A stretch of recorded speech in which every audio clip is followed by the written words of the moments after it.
Think and Grow Rich by Napoleon Hill. Introduction. Mind power, एक इंसान जिसने अपने तरीके से सोचा। हमारे थॉट्स मतलब हमारे विचार असली चीजों जैसे होते हैं, और जब इन थॉट्स में स्ट्रांग होने के साथ उनमें बर्निंग डिजायर मतलब इच्छा शक्ति होती है, तब विचार पावरफुल चीजें बन जाते हैं। थॉमस अल्वा एडिसन के business associate Edwin C Barnes ने डिस्कवर कर लिया था कि लोग सोच के अमीर कैसे बनते हैं। उनमें एडिसन के साथ काम करने का एक बर्निंग डिजायर था। इस डिजायर को पूरा करने के लिए उनके सामने प्रॉब्लम्स भी थीं, जो किसी नॉर्मल इंसान को हार मान लेने पर मजबूर कर सकती है। पर बार्न्स का डिजायर आम नहीं था। बार्न्स के साथ अपनी पहली मुलाकात के बारे में एडिसन ने कहा कि उनके चेहरे पे जुनून दिख रहा था। उससे वो समझ गए थे कि ये इंसान अपने डिजायर को हासिल करके रहेगा। बार्न्स का दिखावा इम्पोर्टेंट नहीं था, पर उनके थॉट्स इम्पोर्टेंट थे। बहुत समय तक मामूली सैलरी पर काम करने के साथ बार्न्स ने एडिसन के बिजनेस एसोसिएट बनने के डिजायर को जिंदा रखा और उसे इंटेंस बनाते रहे। जब जिंदगी मौका देती है तब सीधे मुंह नहीं देती। बार्न्स को भी अपना मौका एडिसन की डिक्टेटिंग मशीन में ढूंढना पड़ा। जब एडिसन की मार्केटिंग टीम को उस मशीन पे भरोसा नहीं था, तब बार्न्स ने वो काम उठाया और बहुत सक्सेसफुली पूरे देश में वो मशीन के सेल्स और इंस्टॉलेशंस करवाए।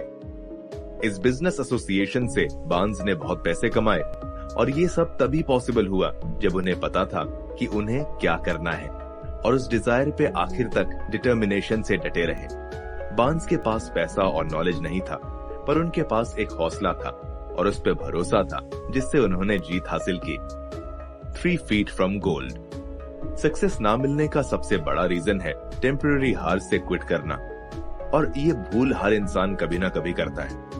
आर.यू. डार्बी के अंकल पर सोने की खान ढूंढ के अमीर बनने का भूत सवार था। काम मुश्किल था, पर उनका गोल डेफिनेट था। हफ्तों बाद उन्हें सोना मिला और पता चला कि उन्हें सबसे अमीर खदान मिली है। उन्होंने किसी को नहीं बताया और माइनिंग करते रहे, पर कुछ दिनों तक खुदाई करने के बाद सोना मिलना बंद हो गया। बहुत खुदाई करने के बाद भी जब उन्हें कुछ नहीं मिला, तब वो ड्रिलिंग का सामान कबाड़ी वाले को बेच के घर चले गए। कबाड़ी वाला होशियार था। उसने माइनिंग इंजीनियर को बुलाया और उसकी कैलकुलेशन से पता चला कि जहां डार्बी ने खुदाई करना बंद किया था, उसके सिर्फ 3 फीट नीचे सोना था। कबाड़ी वाले ने एक्सपर्ट की सलाह ली और रातों रात अमीर बन गया। पर इस घटना के बाद डार्बी ने एक चीज समझ ली कि डिजायर को सोने में बदला जा सकता है। डार्बी ने भी ये सीख अपने इंश्योरेंस बिजनेस में लगाई और उन कम लोगों में से एक बने जो एनुअली $1 मिलियन के इंश्योरेंस बेचते थे। सक्सेस के पहले लाइफ में ऐसी छोटी और टेम्पररी हार जरूर आती हैं, जिसे इंसान को सक्सेस के ठीक पहले गिराने में मजा आता है। इस स्टोरी का सबसे बड़ा लेसन ये है कि हमको कभी भी छोटी सी प्रॉब्लम आने पर हार नहीं माननी चाहिए और अपने गोल की तरफ जाते रहना चाहिए, क्योंकि पता नहीं आगे क्या हो, और शायद अगले ही कदम पर हमको हमारी मंजिल मिल जाए, और इस तरह से मिले जैसा हमने कभी सोचा भी नहीं हो। A 50 cent lesson in persistence।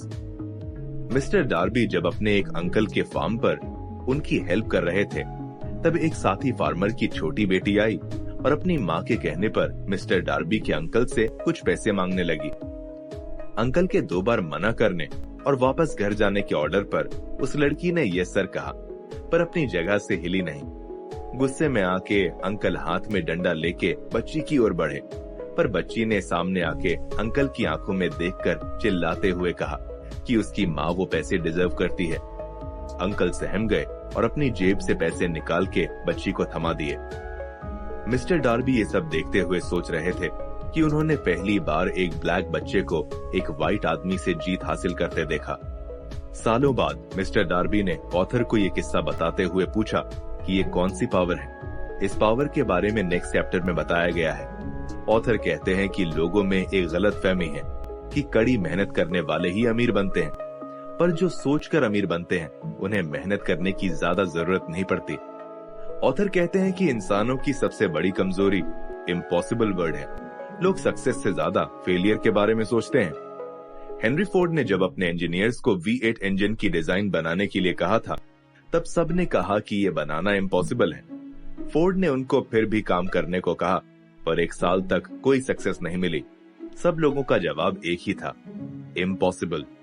Ford ने उन्हें ऑर्डर दिया कि उन्हें किसी भी हाल पे डिजाइन चाहिए और उसके बाद बहुत जल्द इंजीनियर्स को एक हिस्टोरिक इंजन बनाने में सक्सेस मिली।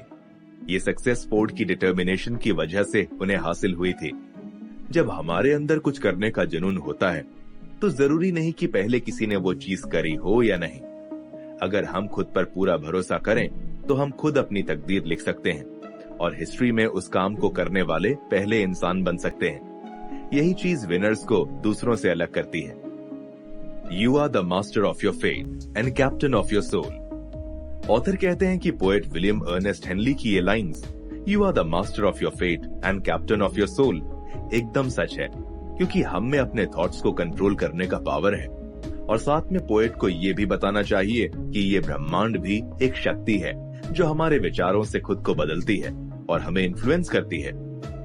ऑथर कहती है कि ये पावर आपको अमीर बनाने के साथ गरीब भी बना सकता है।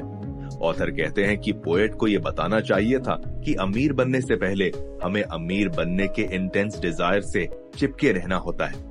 बुक के पहले चैप्टर में बताए गए प्रिंसिपल को ऑथर बहुत इंपॉर्टेंट मानते हैं और कहते हैं कि उनके करीबी दोस्त और उनके अपने बेटे को उस प्रिंसिपल से फायदा हुआ है। साथ ही यूएस के एक सेनेटर जेनिंग्स रैंडोल्फ ने ऑथर के सलेम कॉलेज में दिए हुए लेक्चर से वो प्रिंसिपल अपनी लाइफ में अप्लाई किया था और एक लेटर में ऑथर को उस प्रिंसिपल की बुक पब्लिश करके अमेरिकन को सेवा करने की रिक्वेस्ट भी की थी। इस प्रिंसिपल को ऑथर ने 500 लोगों की लाइफ को स्टडी करने के बाद डिराइव किया है, जो next chapter the first step towards riches नाम से लिखा हुआ है।